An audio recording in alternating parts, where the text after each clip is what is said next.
Então, Romanos capítulo 9, versículo 19. Dir-me-ás então, porque se queixa ele ainda, pois quem resiste à sua vontade? Mas, ó homem, quem és tu que a Deus replicas? Porventura a coisa formada dirá ao que a formou, porque me fizeste assim? Ou não tem o oleiro poder sobre o barro, para da mesma massa fazer um vaso para uso honroso e outro para uso desonroso? E que direis, se Deus, querendo mostrar a sua ira e dar a conhecer o seu poder, suportou com muita paciência os vasos da ira preparados para a perdição, para que também desse a conhecer as riquezas da sua glória nos vasos de misericórdia que de antemão preparou para a glória, os quais somos nós, a quem também chamou, não só dentre os judeus, mas também dentre os gentios. Como diz ele, também em Oseias, chamarei meu povo ao que não era meu povo, e amada à que não era amada. E sucederá que no lugar em que lhes foi dito, vós não sois meu povo, aí serão chamados filhos do Deus vivo. Também Isaías exclama acerca de Israel, ainda que o número dos filhos de Israel seja como a areia do mar, o remanescente é que será salvo.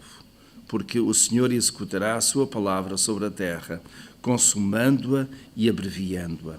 E como antes dissera Isaías, se o Senhor dos exércitos não nos tivesse deixado descendência, teríamos sido feitos como Sodoma e seríamos semelhantes a Gomorra. E temos aqui, meus irmãos, muito para analisar. Em primeiro lugar, este parece ser a secção de reclamações da carta do apóstolo Paulo aos Romanos. Queixas e mais queixas. E isso é alguma coisa que nós não conhecemos, não é? Nós não nos queixamos, nós não reclamamos, para nós está sempre tudo bem, qualquer lado que vamos, nem sequer há livro de reclamações, não é?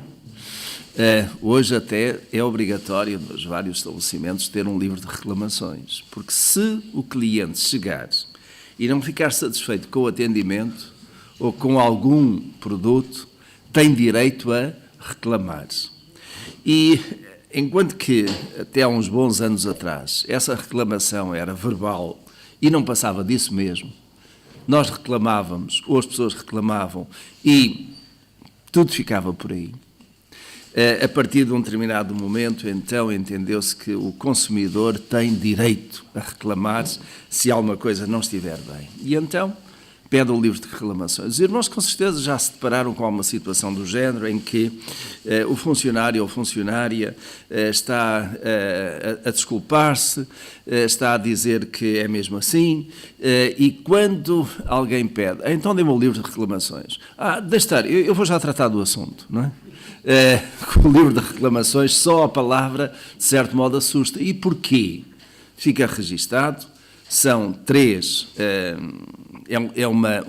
o original mais 2 cópias, uma delas tem que ser enviada para o Departamento ou para o Ministério das Atividades Económicas que superintende aquela área e tem que haver uma resposta. E, portanto, a reclamação hoje é tratada de uma forma mais cuidada, não é?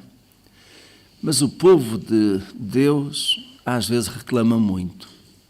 E neste caso concreto, a quem é que Paulo se está a referir? Vejam o verso 9. Dir-me-ás então, porque se queixa ele ainda, pois quem resiste à sua vontade? E eu pergunto, quem é que se queixa? Quem estava cá a semana passada? Quem é que se queixa? O povo, não é? O povo, qual povo? O povo judeu, não é? Vamos um pouquinho mais atrás, ao versículo 17, por exemplo. Pois diz a Escritura a Faraó, para isto mesmo te levantei, para em ti mostrar o meu poder e para que seja anunciado o meu nome em toda a terra. Portanto, tem misericórdia de quem queres, e a quem queres endurece. Os irmãos estão lembrados disto a semana passada? Quem é este que tem misericórdia de quem queres e endurece a quem queres? É Deus. É Deus. Quem é que, de certo modo, levantou aquele faraó do Egito nos dias de Moisés?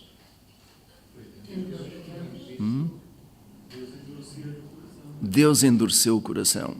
A terra do Egito teve faraós atrás de faraós. Eram os reis da terra, não é? Mas aquele em especial que endureceu o seu coração contra o povo e ainda colocou mais carga sobre aquele povo, ao ponto de um povo que estava mais ou menos de costas voltadas para Deus, que se tinha esquecido de Deus e que chegou à conclusão que, de facto, Deus não respondia, Deus não atendia. Porquê? Porque o povo estava de costas voltadas. E quando o povo, de facto, sentiu aquela carga pesada da escravidão, ainda mais pesada do que aquilo que tinha sido até então, o povo aí voltou-se para Deus. Começou a reunir-se e a clamar ao Senhor. E clamou, clamou, clamou. E é interessante que, de facto, quando Moisés é comissionado por Deus para voltar ao Egito e vir apresentar-se diante de Faraó e reclamar por libertação para que o povo pudesse ir adorar, Faraó ainda endureceu mais o seu coração. E mais curioso ainda é quando veio a primeira praga e Faraó, de certo modo, sente um pouco aquele abalo, mas logo de seguida, quando nós lemos o texto no livro de Êxodo, logo de seguida Deus endureceu o coração de Faraó. E ele ainda ficou mais severo. E uma sucessão de pragas até à 10ª. E é curioso que, em todas elas, a Escritura sempre diz: e Deus endureceu o coração de Faraó. E nós perguntamos, porquê? E eu imagino, de facto, aquele povo, lá no Egito, a sentir que as pragas vêm, que é, de facto, um sinal do poder de Deus. Mas Faraó não cede. Continua duro, cada vez ainda mais severo, e o povo a queixar-se. E eu pergunto, naquela altura o povo tinha razão para se queixar? Tinha razão, porque a carga era pesada. Era uma revolta da parte de Faraó de não ter tanto poder como Deus. Tanto poder como Deus, porque nem os magos de Faraó conseguiam fazer aquilo que Moisés fazia. Eu posso reclamar de alguma coisa errada que venha sobre mim. Neste caso, nós conhecemos a vida do povo judeu no Egito, e eu posso reclamar, mas tenho que reconhecer também que, se estou a padecer, é porque eu errei também. E o povo errou e por isso estava a padecer. No caso concreto do povo judeu ali, foi isso. Mas o irmão deixou aqui a porta aberta para isto. Será que quando nós sofremos, é porque nós estamos a fazer alguma coisa errada? Deixa-me colocar por outras palavras, talvez. Será que todo o nosso sofrimento é causado por algum erro que nós fizemos? Às vezes é o erro dos outros. Às vezes é o erro dos outros. Muitas vezes sofremos pelos erros de Adão e Eva. Nós temos a marca de Adão e Eva. Sim. Queiramos ou não queiramos, temos a marca deles. Temos. E, portanto, nós padecemos por isso também. É uma consequência direta da desobediência. Da desobediência. E nós também, por causa disso mesmo, somos desobedientes por natureza, não é? E às vezes, digamos, sofremos por causa da desobediência dos outros, outras vezes pela nossa própria desobediência ou pelos nossos erros, não é?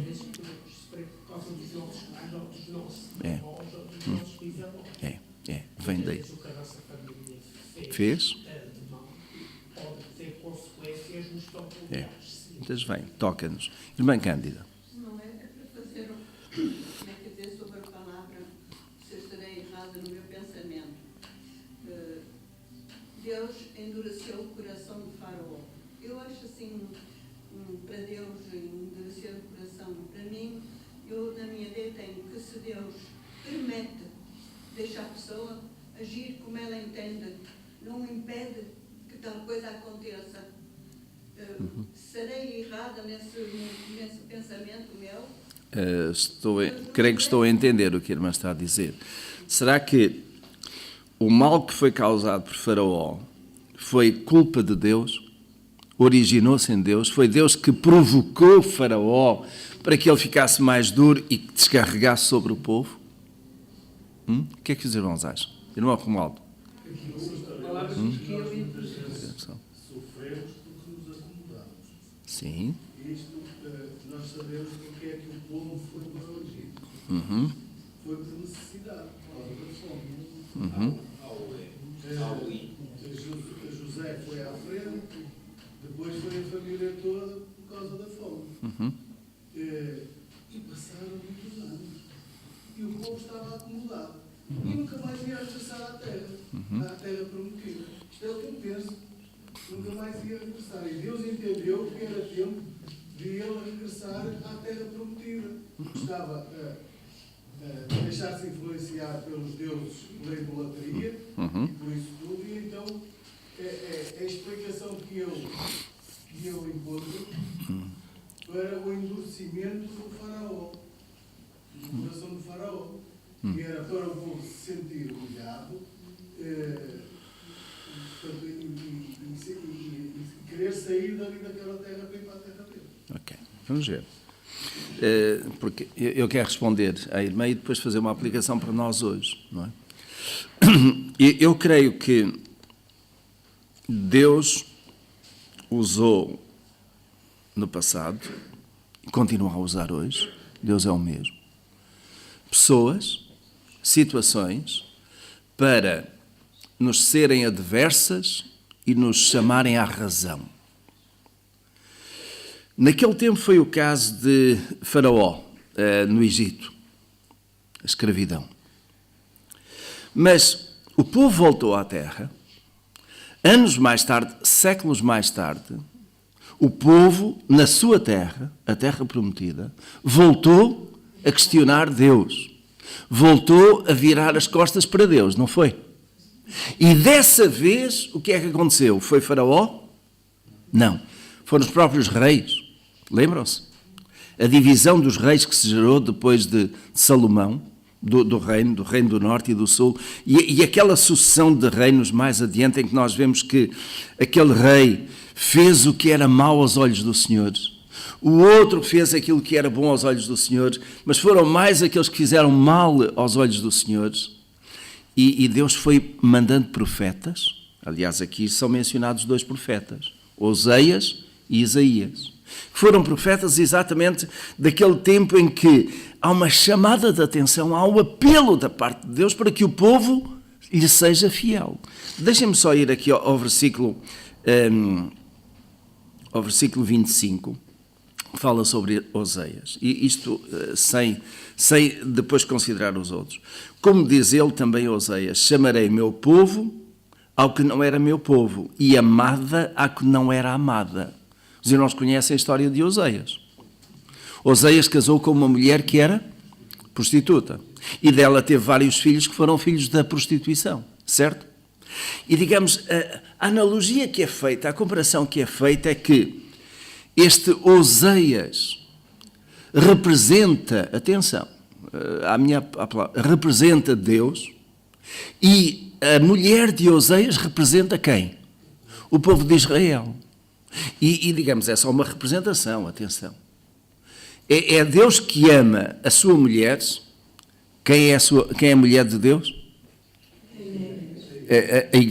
Sim, a igreja, Israel naquele tempo, amou ainda que ela fosse adúltera.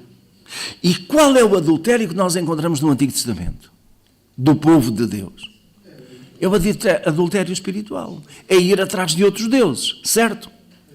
Não traz outros deuses diante de mim, mas o povo foi.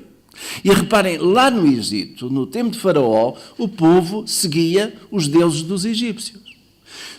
Em Canaã, o povo acabou por seguir os deuses dos cananitas e daqueles que estavam à sua volta. E por isso mesmo veio castigo sobre o povo, certo? E esse castigo veio, chegou ao povo através de quem? Dos anjos que mandaram fogo do céu? Através de pessoas. E quem foram essas pessoas? No tempo do Egito foi o faraó. Nos tempos de Oseias, Isaías, Jeremias, foi quem? Foram os reis, neste caso Nabucodonosor, que invadiu. E invadiu de uma forma cruel, terrível, ao ponto de ter destruído todas as cidades, certo?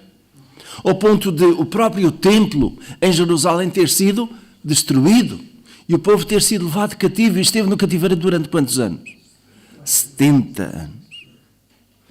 Então, irmã Cândida, não sei se eu respondi aqui à sua questão. Deus, por causa da nossa desobediência, é a palavra certa, não quer dizer idolatria, ainda que haja idolatria entre muitas pessoas, mas da nossa desobediência, Deus acaba por usar outras pessoas para nos castigar. E esse castigo tem o fim não de destruir, mas de restaurar. Meus irmãos, agora eu queria passar exatamente a aplicação aqui para nós. Quando nós hoje sofremos pelos nossos erros ou dos nossos antepassados, ou até pelos erros dos outros, e dói. Nessa altura, meus irmãos, eu creio que é a oportunidade que Deus nos dá de nós nos arrependermos, mudarmos e voltarmos ao caminho do Senhor. Se é que porventura não estávamos. Mas os irmãos dirão, mas pastor, eu ando no caminho do Senhor, eu sou obediente, mas também às vezes sofro. Também Jó sofreu, exatamente. E às vezes há sofrimento que nós temos que aguentar, que não é, meus irmãos, causado por desobediência, não é causado pelos nossos antepassados.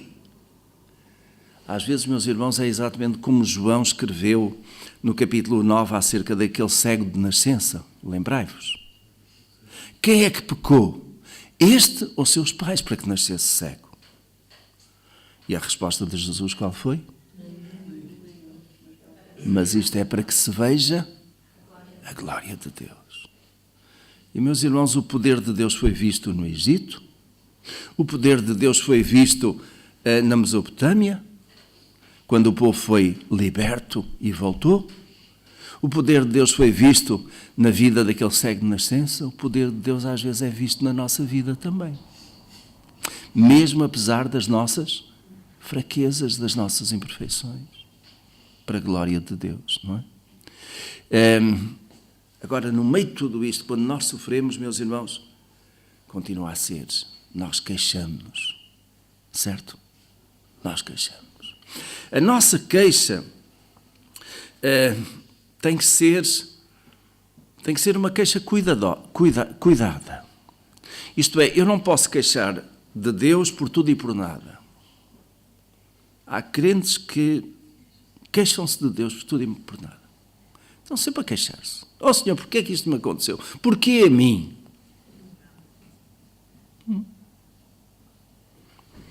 Oh Senhor, há tantas pessoas no mundo onde tu poderias descarregar a tua zanga. Porquê a mim? E às vezes nós não dizemos isto, mas pensamos.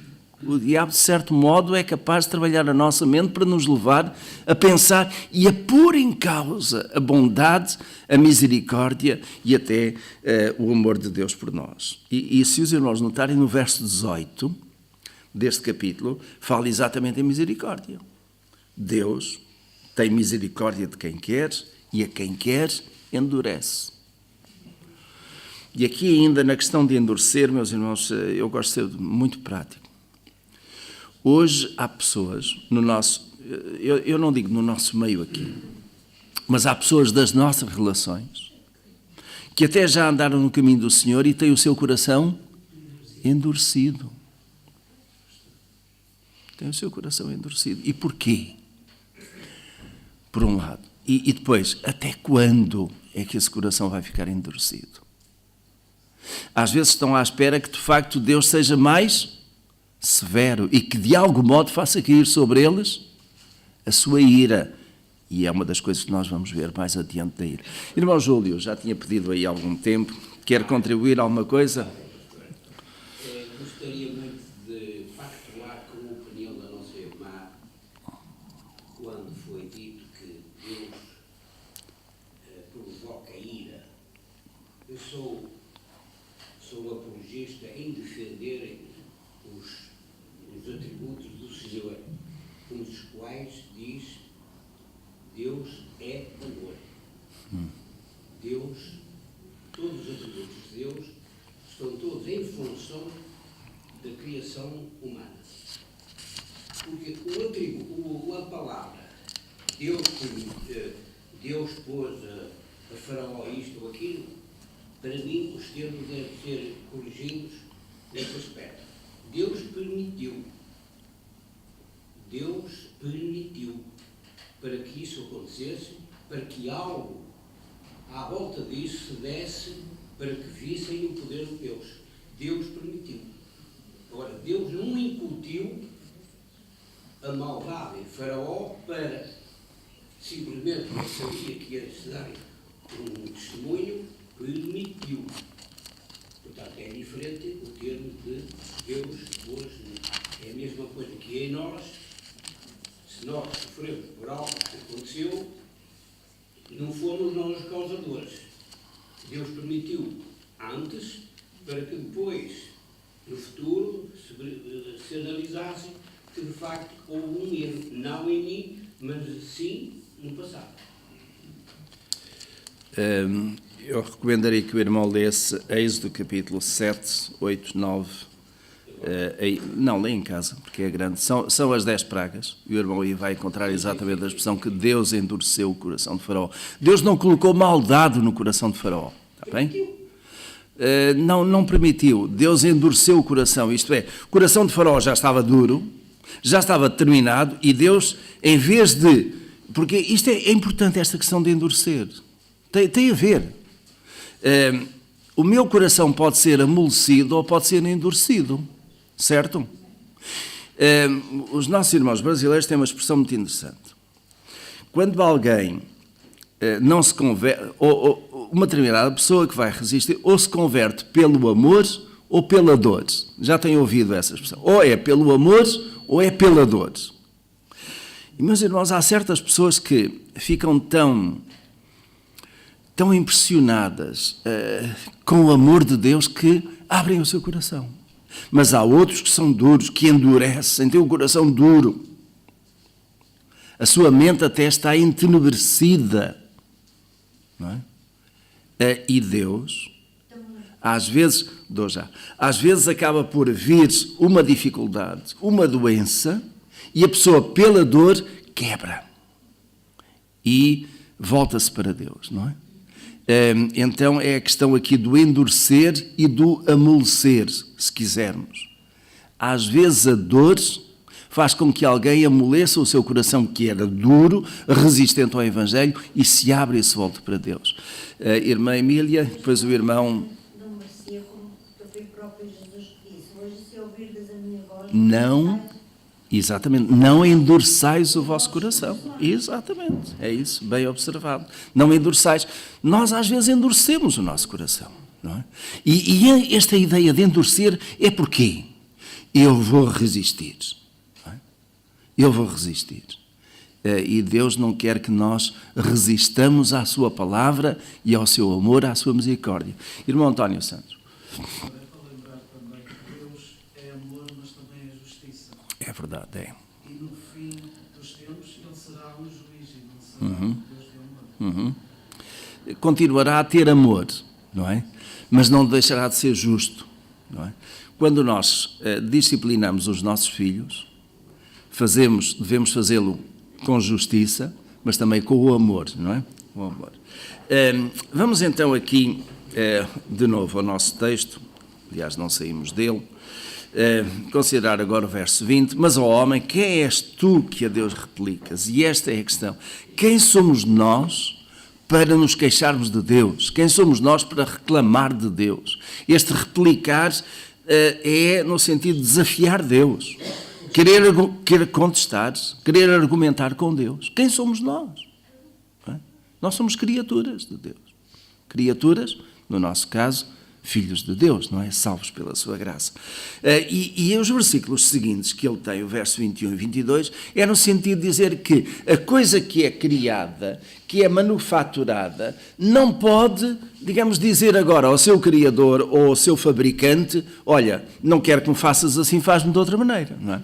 E o verso 21 tem isso. Ou não tem o oleiro poder sobre o barro, para da mesma massa fazer um vaso para o uso honroso e outro para o uso desonroso. E eu vou à primeira parte. Os irmãos lembram-se lá no Antigo Testamento de Jeremias, que até falou que foi levado pelo Senhor à casa do oleiro. E o que é que aconteceu? O oleiro estava a fazer o vaso e viu que aquele não saiu perfeito. E o que é que ele fez?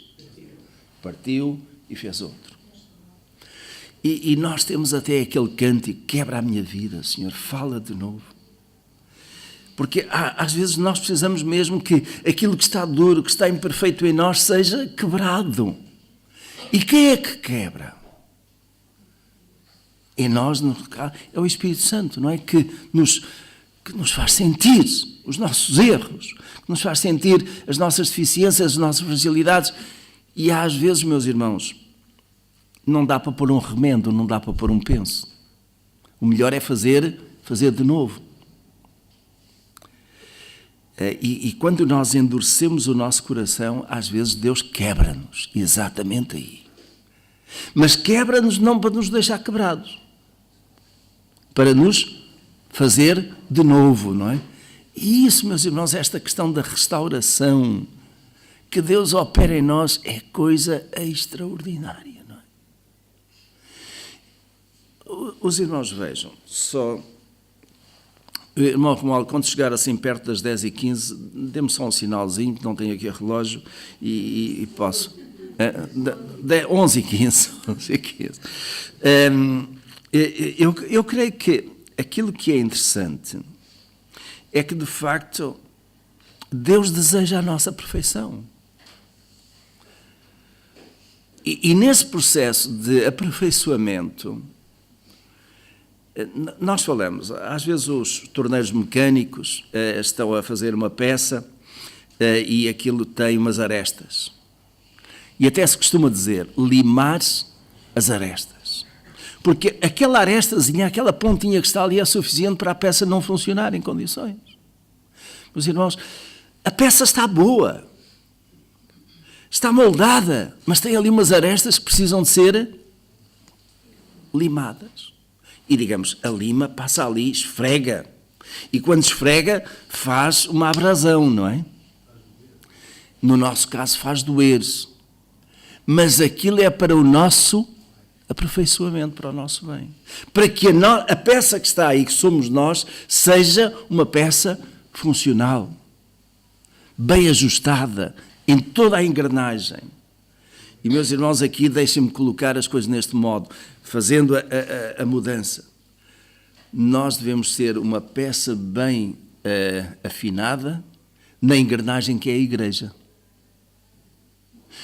Por outras palavras, como a Escritura diz e Paulo escreve isso, nós somos membros de um corpo. Agora, os irmãos imaginem que tinham uma das vossas pernas com um osso com mais 5 centímetros que o outro, da outra perna. Como é que os irmãos iriam andar?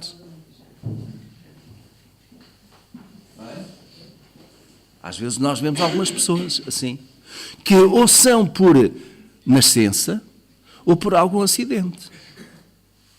Mas quando alguma peça em nós, no nosso corpo, algum membro está desajustado, quer dizer, todo o nosso corpo fica meio desencontrado. Quando nós, do mesmo modo, estamos na igreja e não limamos as arestas ou não deixamos que o Senhor limasse as arestas, nós acabamos por andar sempre aqui a raspar uns nos outros. nem estamos nós bem, nem aqueles que estão à nossa volta estão bem. Porquê?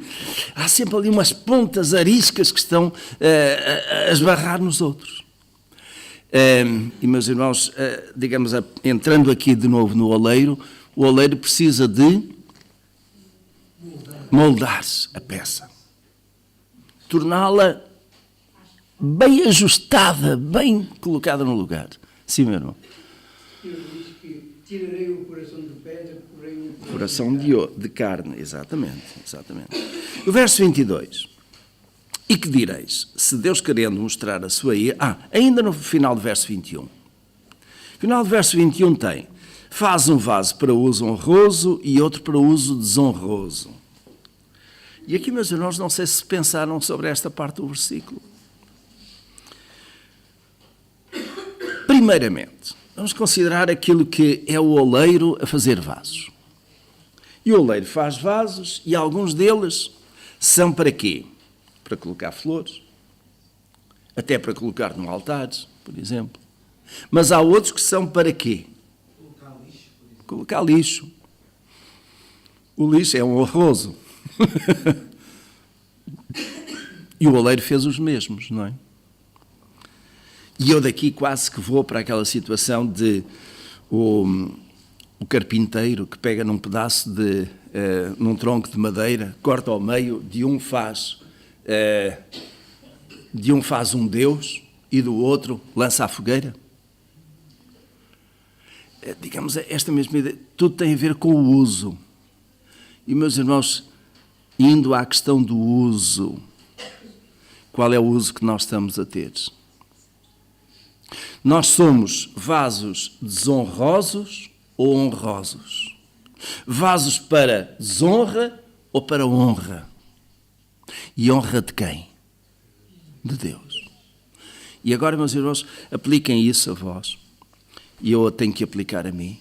Eu sou um vaso para honra ou para desonra? Sou um vaso de bênção. Sou um vaso de bênção ou de maldição? Exatamente isso. Reparem, o material é o mesmo, não é?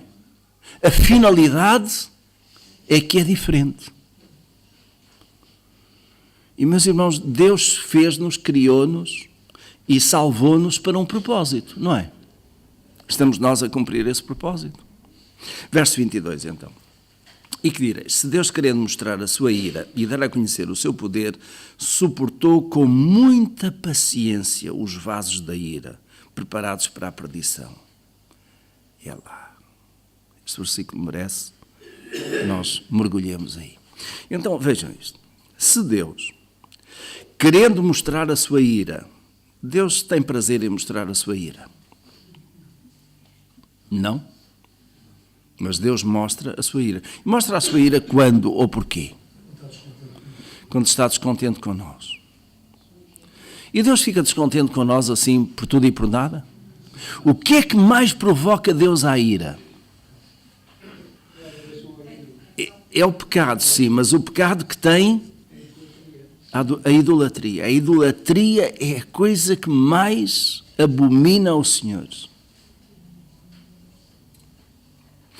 Deus teve o cuidado de dizer exatamente isto nos 10 mandamentos: não terás outros deuses além de mim. E não farás para ti imagens, nem te encurvarás diante delas.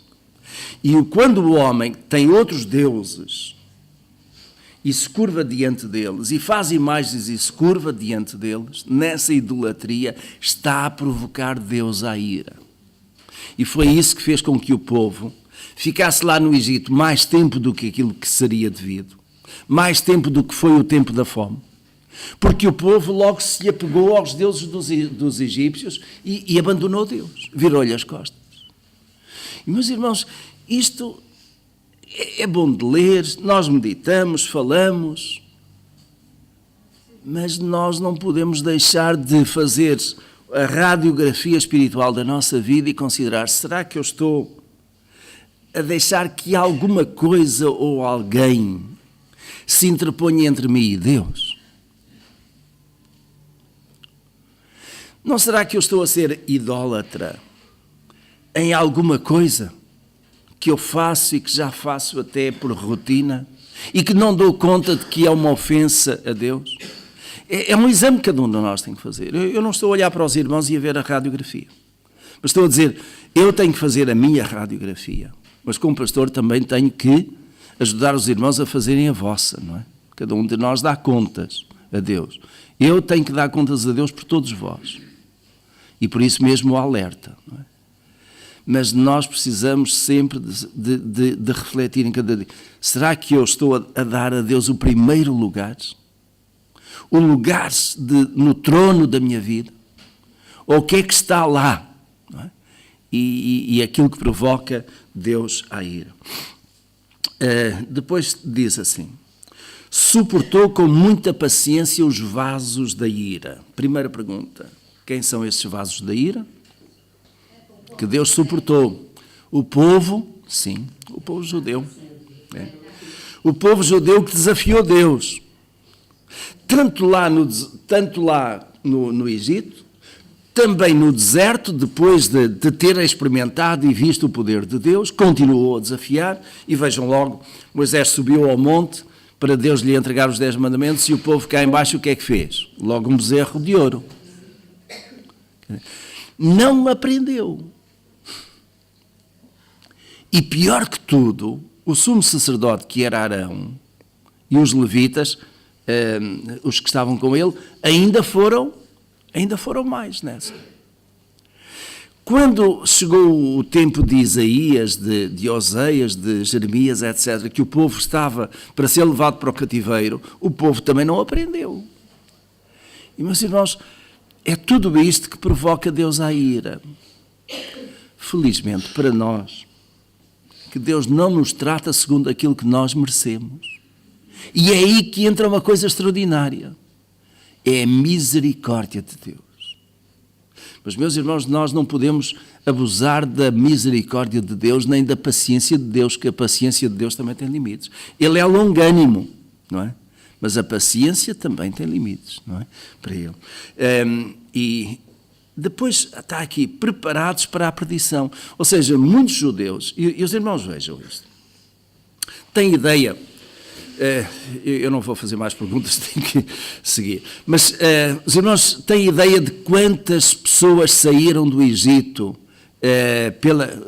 liderados por Moisés?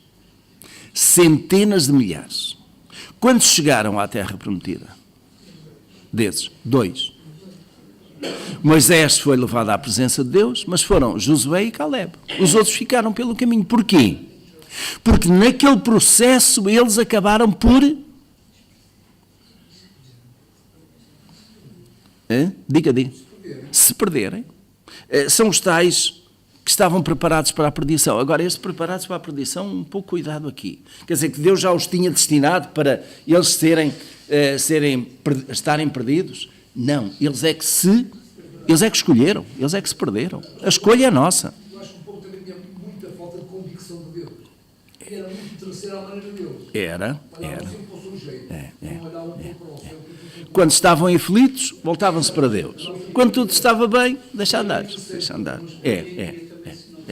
E exatamente isso. Atenção para que nós não sejamos assim também, não é?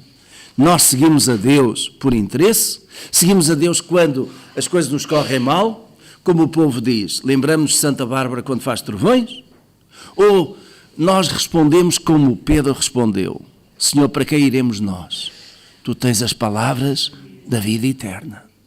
Então é a nossa convicção. Nós seguimos Deus porquê? Porque estamos convictos que só Ele é Deus. Seguimos Cristo como Filho de Deus porquê? Porque sabemos que foi Ele que morreu na cruz pelos nossos pecados e é Ele que nos leva ao Senhor, não é? O verso 23, para que também desse a conhecer as riquezas da sua glória nos vasos de misericórdia, que de antemão preparou para a sua glória, os quais somos nós, a quem também chamou, e aqui eu recomendo que os irmãos leiam o primeiro capítulo da Epístola aos Efésios, que ele fala nisto, aqueles que chamou, não é? Não só dentre os judeus, mas também dentre os gentios. E aqui abriu-se a porta, não é? Depois tem o verso 25, chamarei meu povo ao que não era meu povo. A quem é que Deus hoje chama povo? aos cristãos, não é? Que seguem a Cristo, nós que não éramos povo, como diz 1 de Pedro, não é? E chamarei amada àquela que não é amada. Qual é a amada aqui? A igreja que é amada, não é? A igreja é amada, não é? E sucederá que no lugar em que lhes foi dito, vós não sois meu povo, aí serão chamados filhos do Deus vivo.